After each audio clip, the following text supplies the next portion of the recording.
welcome to my tutorial, and today I'm going to teach you how to make garlic bread. For this garlic bread you would need oregano seasoning. For people who don't have oregano seasoning at home, we can teach you how to make it. For this you would need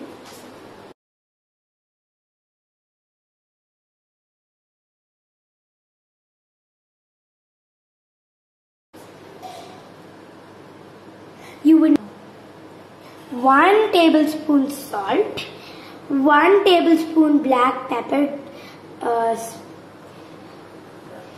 half tablespoon dry basil leaves, half tablespoon dry oregano, 2 tablespoon garlic powder, and 2 tablespoon garlic powder, and half teaspoon chili powder. Okay. So for this, to make the rosemary, you have to pour your salt, your to make your oregano powder, you have to put all of them in one container, mix it and smash it. So you have to keep on smashing it with a rock, or if you have that type of thing you can do it, and you have to keep on doing it, and you have to make sure everything is powdered so that you don't want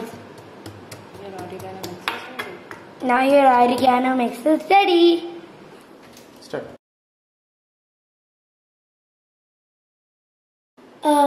So for this you would need, for making the dough, you would need 1.5 cup all-purpose flour, 3.5 to 4 grams yeast, 1.5 cup warm water, 1 tablespoon sugar or 15 grams sugar, and then you have to mix them all up and make it into a dough. After you mix everything, you have to let it set for 10 minutes. So now after 10 minutes, it will be looking to pour this into a bigger container.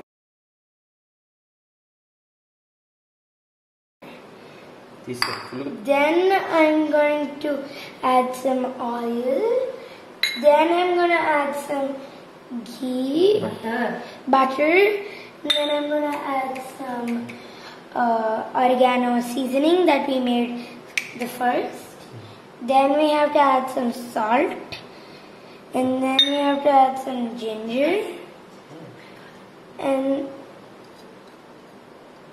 then we have to add 1 cup of Maida, and then you have to mix it.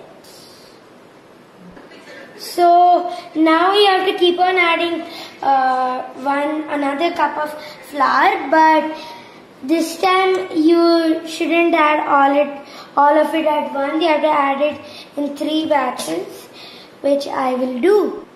So you have to keep on kneading your dough with your hand for 15 minutes. So now I'm kneading it on the floor. So if you want it to come together, you can put oil and make it go, because then it will start becoming stickier, but it's fine. So meanwhile, when another person is kneading your dough, you can do this.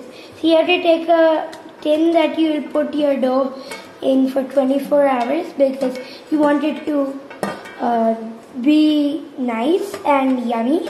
So you have to keep on putting it all the way everywhere. Put oil everywhere on this area. So you have to make your dough into a circle like this after your 15 minutes of kneading, and then you have to put it in your bowl of oil. You make sure you don't put it like oil, you have to put and then you have to put your oil. You have to put your dough, and then you have to cover it. It's sticking. Now you have to put your cling wrap and cover it to the dough like this. And then you have to let it set for 24 hours. And your dough must be double the size it was yesterday. Now I'm going to puncture it, and then it won't be that sticky, I guess. And then we have to put it on the floor, knead it.